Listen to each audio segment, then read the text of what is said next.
এই দুনিয়ার সর্বপ্রথম বাসিন্দা ছিল জিন জাতি। আল্লাহর অর্ডারে, আল্লাহর নির্দেশে ফেরেশতা জাতি এসে জিন জাতিকে বন জঙ্গলে তাড়ায় দিয়া ফেরেশতারা এই পৃথিবীতে বসবাস করতে শুরু করলো। ফেরেশতারা হলেন এই পৃথিবীর দ্বিতীয় বাসিন্দা। প্রথম বাসিন্দা ছিল কোন জাতি? জিন জাতি। দ্বিতীয় বাসিন্দা হইল ফেরেশতা জাতি। ইতিমধ্যে ফেরেশতাদের মধ্যে একটা কল্পনা জল্পনা শুরু হইল। আল্লাহ পাক রব্বুল আলামিন যেহেতু জিন জাতিকে মারামারি কাটাকাটি কোন খারাপি করার কারণে এদেরকে তাড়াইয়া দিয়া আমাদেরকে এই পৃথিবীর সমতল ভূমিতে বসবাস করার কথা বলেছেন, কাজী আমাদের মনে হয় আমরাই আল্লাহর গোটা সৃষ্টি জগতের মধ্যে শ্রেষ্ঠ জাতি হব, মনে হয় আমরাই শ্রেষ্ঠ জাতি হব। এই ধারণা, এই কল্পনা জল্পনা ফেরেশতাদের মনের মধ্যে উদয় হইল। এই ধারণাটা আসলে সঠিক ছিল না। সৃষ্টির শ্রেষ্ঠ মর্যাদার অধিকারী হওয়ার জন্য দুইটা গুণ লাগে। একটা হলো পাপ করার প্রবণতা থাকতে হয়, পাপ করার যোগ্যতা থাকতে হয়। আরেকটি হলো এর পরেও আল্লাহর শাস্তির ভয়ে পাপ থেকে বিরত থাকতে হয়। এই দুই গুণ যেই জাতির মধ্যে সমন্বয় ঘটবে সেই জাতি শ্রেষ্ঠ জাতি হিসেবে স্বীকৃত হবে, তারাই আল্লাহর জমিনে শ্রেষ্ঠ জাতি হিসেবে বিবেচিত হবে। ফেরেশতাদের মধ্যে পাপ বোঝার যোগ্যতা, পাপের মজা বোঝার যোগ্যতা নাই। পাপ করলে আল্লাহর দরবারে কি সাজা হবে সেটা ভালোভাবে জানতেন ফেরেশতা জাতি, কিন্তু পাপের যে একটা মজা আছে, স্বাদ আছে, এই জিনিসটা এদের মধ্যে নাই। একটা গুণ আছে আরেকটি নাই। পশু জানোয়ারের মধ্যে পাপ করার মজা তাদের মধ্যে আছে, পশু জানোয়ারের মধ্যে আছে, পাপের মজা তারা বুঝে, কিন্তু পাপ করলে আল্লাহর আদালতে কি সাজা হবে সেইটা পশু জানোয়ার বুঝে না। একমাত্র মানব জাতি, মানুষ জাতি এমন এক জাতি যে জাতি পাপের মজাও বুঝে, পাপের সাজাও বুঝে। তাদের মধ্যে পাপের প্রবণতা আছে। এখন আপনারাই বলেন, ফেরেশতা জাতি শ্রেষ্ঠ হওয়ার যোগ্য না মানুষ জাতি? যেই দুই গুণের দ্বারা শ্রেষ্ঠ হয় একটা জাতি, সেই দুই গুণ একত্রে আছে কার মধ্যে বিদ্যমান? মানুষ জাতির মধ্যে। তাই ফেরেশতাদের ধারণাটা সঠিক না বেঠিক? বেঠিক। তাদের এই বেঠিক ধারণাটাকে শুধরায় দেওয়ার জন্য আল্লাহ পাক রব্বুল আলামিন তাদেরকে বললেন, وَإِذْ قَالَ رَبُّكَ لِلْمَلَائِكَةِ إِنِّي جَاعِلٌ فِي الْأَرْضِ خَلِيفَةً। ফেরেশতাদেরকে আল্লাহ বললেন, স্মরণ করো সেই দিনের কথা যেদিন আপনার রব ফেরেশতাদেরকে বলেছিলেন, আমি নতুন একটা জাতি সৃষ্টি করব, যে জাতির নাম হবে আদম জাতি, মানুষ জাতি। তাদের পদবী হবে আমার জমিনে আমার খলিফা। তারা হবে আমার জমিনে আমার খলিফা, সৃষ্টির শ্রেষ্ঠ জাতি। আল্লাহ পাক রব্বুল আলামিন এই কথাটা বলেছিলেন ফেরেশতাদেরকে মানুষ জাতিকে দুনিয়াতে পাঠানোর আগে। এখনো দ্বিতীয় বাসিন্দা কে আছে দুনিয়ার? ফেরেশতা জাতি।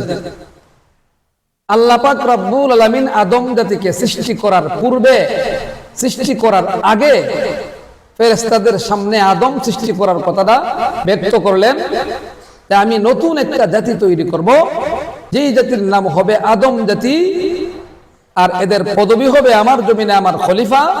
আর তাদের স্বভাব হবে তারা ইচ্ছা করলে পাপে নিমজ্জিত হতে পারবে, পাপে লিপ্ত হতে পারবে, পাপ করতে পারবে, আর ইচ্ছা করলে পাপ থেকে বিরত থাকতে পারবে। এই রকমের স্বভাব দিয়া, এই রকমের চরিত্র দিয়ে আমি নতুন একটা জাতি তৈরি করব, যে জাতির নাম হবে আদম জাতি, যে জাতির নাম হবে মানুষ জাতি। তখন থেকে ফেরেশতাদের মনে প্রশ্ন উদয় হইল, যে জাতি ইচ্ছা করলে পাপে নিমজ্জিত হতে পারে, পাপ করতে পারে, আল্লাহ সেই জাতিকে তার জমিনের খলিফা বানাইবেন, অথচ আমরা জীবনে কোনোদিন একটা পাপও করি না, আল্লাহ আমাদেরকে খলিফা বানান না। ফেরেশতাদের মনের মধ্যে প্রশ্নের উদয় হইল। মূলত ফেরেশতাদের মনে দুইটা প্রশ্ন। একটা হইল, আদম জাতি পাপ করতে পারে, ইচ্ছা করলেই পাপে লিপ্ত হইতে পারে, সেই জাতিকে আল্লাহ কেন আল্লাহর জমিনের খলিফা বানাইতে চান? দ্বিতীয়টা তাদের নিজেদের সম্পর্কে, আমরা জীবনে কোনোদিন একটা পাপও করি না, কোনো অপরাধ করি না, কোনো গুনাহ করি না, আমাদেরকে বানান না কেন? মানুষেরটা ভাষার দ্বারা ব্যক্ত করেছে, আর নিজেদের বিষয়টা মনে মনে গোপন রেখেছে ফেরেশতারা। আল্লাহ পাকের পবিত্র কোরআনের বর্ণনা ভঙ্গি এত সুন্দর যে যেই রকমের প্রশ্ন করে আল্লাহর বিধানকে এড়ায় যাইতে, আল্লাহ সেই ভঙ্গিতে জবাব দেন। যেই রকমের যুক্তি দিয়া আল্লাহর বিধানকে অমান্য করে, আল্লাহ সেই রকমের যুক্তি দিয়া বিধান বুঝায় দেন। আল্লাহ পাকের কোরআনের এত সুন্দর নিয়ম, এটা কোরআনের একটা মুজিজা। যে যুক্তি দিয়া, যে ব্যক্তি যে যুক্তি দিয়া কোরআনকে অমান্য করবে, আল্লাহ তাকে সেই যুক্তি দিয়ে বুঝাই দিবে। ফেরেশতাদের ভাষার প্রশ্নের জবাব আল্লাহ ভাষা দিয়ে দিলেন। তারা ভাষা দিয়ে প্রশ্ন করেছিলেন যে মানব জাতি পাপাচারে লিপ্ত হতে পারে, ইচ্ছা করলে পাপে লিপ্ত হতে পারে, ইচ্ছা করলে পাপ করতে পারে, সেই জাতিকে কেন তোমার জমিনের খলিফা তুমি বানাইতে চাও হে আল্লাহ? এটা ছিল তাদের ভাষার প্রশ্ন। ভাষা দিয়া, জবান দিয়ে প্রশ্ন করেছে। আল্লাহ পাক রব্বুল আলামিন ভাষার প্রশ্নের জবাব ভাষা দিয়েই দিলেন। আল্লাহ বলেন, ক্বালা ইন্নী আ'লামু মা লা তা'লামুন। যে জাতি ইচ্ছা করলে পাপে লিপ্ত হতে পারে, সেই জাতিকে আমি কেন আমার জমিনের খলিফা বানাইতে চাই, কারণটা আমি জানি, তোমরা জানো না। আল্লাহ পাক ভাষার প্রশ্নের জবাব ভাষা দিয়ে দিলেন, কিন্তু তাদের মনের প্রশ্নের জবাব আল্লাহ ভাষা দিয়ে দিলেন না, বরং তাদেরকে বোঝার মতো একটা পরিস্থিতি তৈরি করে দিলেন। তাদের মনের মধ্যে লুকানো ছিল প্রশ্ন, আমাদেরকে বানান না কেন, আমাদেরকে খলিফা বানান না কেন, আমরা তো পাপ করি নাই। এটা ছিল তাদের ফেরেশতাদের মনের প্রশ্ন, আমাদেরকে বানান না কেন? আল্লাহ বলেন, তোমরা মনের মধ্যে গোপন রাখছো, আমিও ভাষায় ব্যক্ত করব না, তোমাদেরকে মনে মনে বোঝার মতন ব্যবস্থা আমি তৈরি করে দিব। এমন একটা পরিস্থিতি আল্লাহ তৈরি করে দিলেন, পরিবেশের ভিতর দিয়া, পরিস্থিতির ভিতর দিয়া শেষ পর্যন্ত ফেরেশতারা বুঝে ফেললো যে হ্যাঁ, আল্লাহ তো ঠিকই বলেছেন, আমরা পাপ করি না ঠিক, কিন্তু পাপের মজাও তো আমরা বুঝি না, পাপের মজা তো আমরা বুঝি না। পাপ করলে যে কি মজা হয়, স্বাদ হয়, পাপের মধ্যে যে কি স্বাদ রয়েছে, কি মজা রয়েছে, ইন্টারেস্ট রয়েছে, সেটা তো আমরা বুঝি না। কাজে আমরা যদি পাপ না করি, আমরা সৃষ্টির শ্রেষ্ঠ হওয়ার যোগ্যতা রাখি না, পরীক্ষার যোগ্য পাত্রই হই না। আর পরীক্ষার যোগ্য পাত্র না হইলে পরীক্ষায় ফার্স্ট ফেইলের কোনো প্রশ্নই আসে না। কাজে আমরা তো সৃষ্টির শ্রেষ্ঠ হওয়ার যোগ্যতা রাখি না। একমাত্র আদম জাতি, একমাত্র মানুষ জাতি, তারা পাপের প্রবণতাও তাদের মধ্যে আছে, পাপের মজাও বুঝে। সেই মানুষ জাতি যদি আল্লাহর ভয়ে, আল্লাহর শাস্তির ভয়ে পাপ থেকে বিরত থাকতে পারে, পাপ ছেড়ে দিতে পারে, তারাই আল্লাহর জমিনে আল্লাহর খলিফা হতে পারে, আল্লাহর পরীক্ষার যোগ্য পাত্র হতে পারে।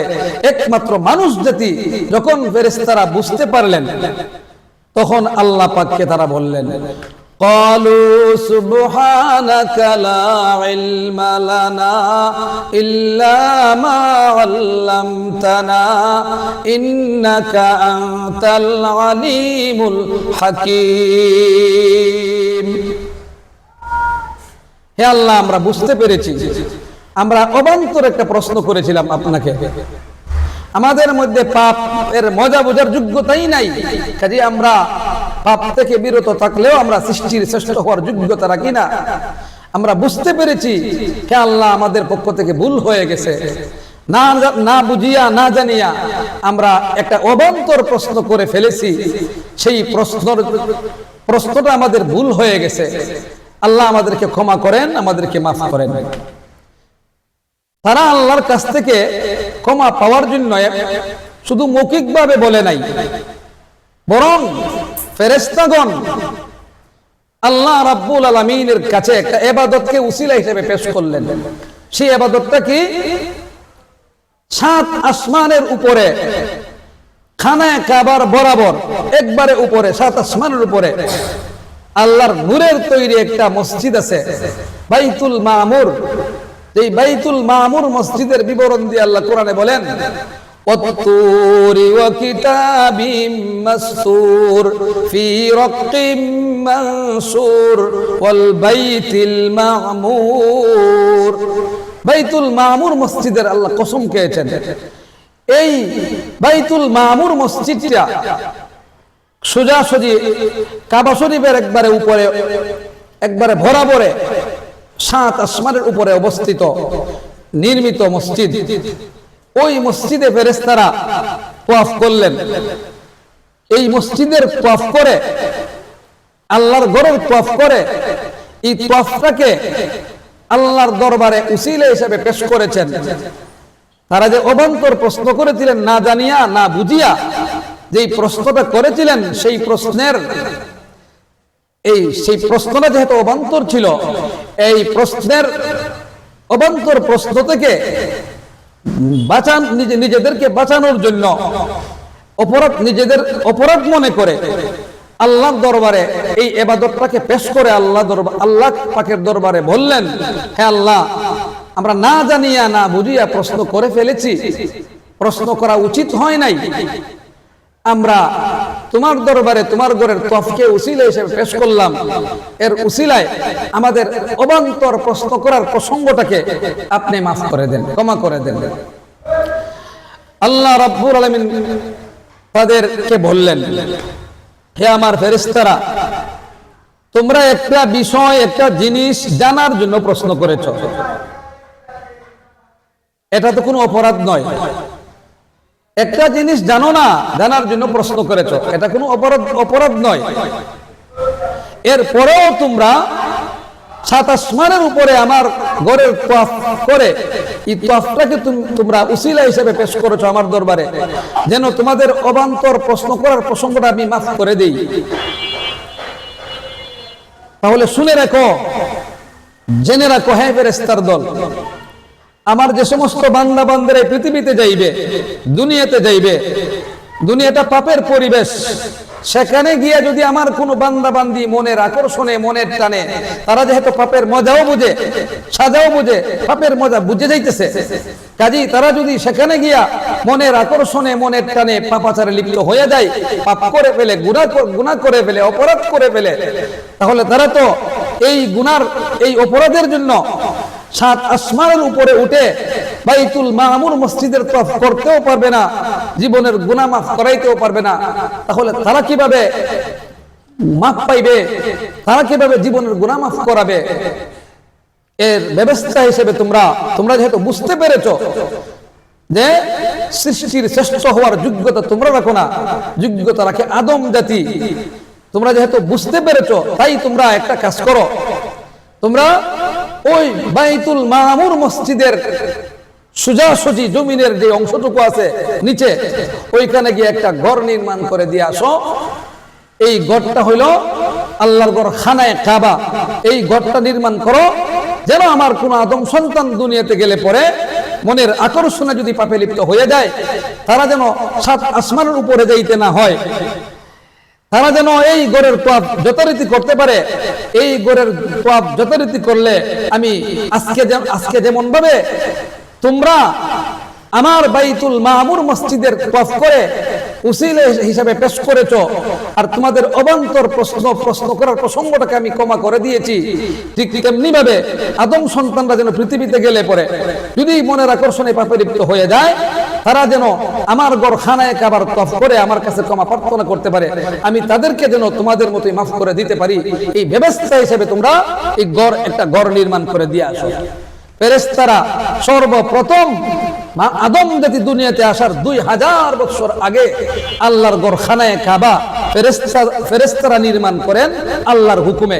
এই ঘরের বিবরণ দিয়ে আল্লাহ কোরআনে বলেন, ইন্না আউওয়ালা বাইতি উযিআ লিন-নাস লাল্লাযী বিবাক্কাতা মুবারাকাও ওয়া হুদাল লিল আলামিন।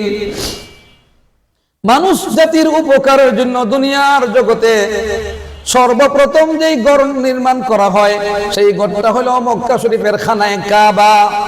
সেই ঘরটার নাম হলো মক্কা শরীফের খানায়ে কাবা। এক কাজ। 2 নম্বর কাজ, আল্লাহ বলেন, হে ফেরেশতা জাতি, তোমরা যেহেতু বুঝতে পেরেছো, قال ألم أقل لكم إني أعلم غيب السماوات والأرض وأعلم ما تبدون وما كنتم تكتمون। যখন ফেরেশতারা আল্লাহর কাছে বলেছিল, আল্লাহ আমরা না জানিয়া না বুঝিয়ে প্রশ্ন করে ফেলেছি, প্রশ্ন করা আমাদের জন্য উচিত হয় নাই, আমরা আপনার কাছে ক্ষমা প্রার্থনা করছি। আল্লাহ তখন বলেছিলেন, হে ফেরেশতারা, আমি কি তোমাদেরকে বলি নাই আসমান এবং জমিনের সমস্ত গায়েব আমি আল্লাহ পাক জানি?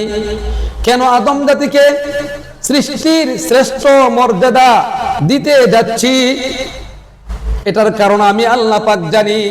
কেন তোমাদেরকে সৃষ্টির শ্রেষ্ঠ মর্যাদা দিতে যাইতেছি না এটার কারণ আমি আল্লাহ পাক জানি। তোমরা ভাষা দিয়ে যেই প্রশ্ন করেছিলে এটার কারণ আমি আল্লাহ পাক জানি। তোমরা মনে মনে যেই প্রশ্ন গোপন রেখেছিলে এটার কারণ আমি আল্লাহ পাক জানি। কাজী বুঝতে যখন পেরেছো তোমরা সৃষ্টির শ্রেষ্ঠ হওয়ার যোগ্যতা রাখো না, যোগ্যতা রাখে আদম জাতি। 2 নম্বর কাজ করো, আদমকে সেজদা দিয়া, আদম যে তোমাদের চেয়ে শ্রেষ্ঠ জাতি, আদম যে তোমাদের চেয়ে শ্রেষ্ঠ মর্যাদাশীল, এটার তার শ্রেষ্ঠত্বের প্রমাণ হিসেবে আদমকে সেজদা করো। তখন সমস্ত ফেরেশতারা এক যুগে আল্লাহর হুকুম মানার জন্য, আল্লাহকে এই আল্লাহর হুকুম রক্ষা করার জন্য সঙ্গে সঙ্গে আদমকে সেজদা করলো। এটা ছিল সম্মানের সেজদা, ইবাদতের সেজদা। কোন শরীয়তে জায়েজ ছিল না, একমাত্র আল্লাহকে দিতে হবে ইবাদতের সেজদা। এটা ছিল সম্মানের সেজদা। বিভিন্ন শরীয়তে, আমাদের নবীর আগের শরীয়ত গুলোতে সম্মানের সেজদা জায়েজ ছিল। কোন ব্যক্তিকে সম্মান করণার্থে সেজদা দেওয়া এটা অন্যান্য শরীয়তে জায়েজ ছিল, কিন্তু আমাদের শরীয়তে আল্লাহ রাব্বুল আলামিন এই সেজদাটাকেও হারাম করে দিয়েছেন। কি করে দিয়েছেন? হারাম করে দিয়েছেন। কাজী আমাদের নবী মুহাম্মদুর রাসূলুল্লাহর শরীয়তে নবীজি দুনিয়াতে আসার পর থেকে নিয়ে কিয়ামত পর্যন্ত কেউ কাউকে সম্মানের সেজদাও দিতে পারবে না। যদি দিতে পারতো, জায়েজ হইতো, তাহলে আল্লাহর রাসূল বলেন, আমি প্রত্যেকটা স্ত্রীকে বলতাম তারা যেন আপন আপন স্বামীকে সেজদা দিয়ে সম্মান করে। কিন্তু রাসূল বলেন আমার উম্মতের জন্য সম্মানের সেজদা যেহেতু হারাম, কাজী স্ত্রীরা স্বামীকে যত সম্মান করুক না কেন সেজদা দিতে পারবে না, সেজদা দিতে পারবে না। সেজদা একমাত্র কার প্রাপ্য? আল্লাহ পাকের প্রাপ্য। সেজদা আল্লাহ পাককে দিতে হবে।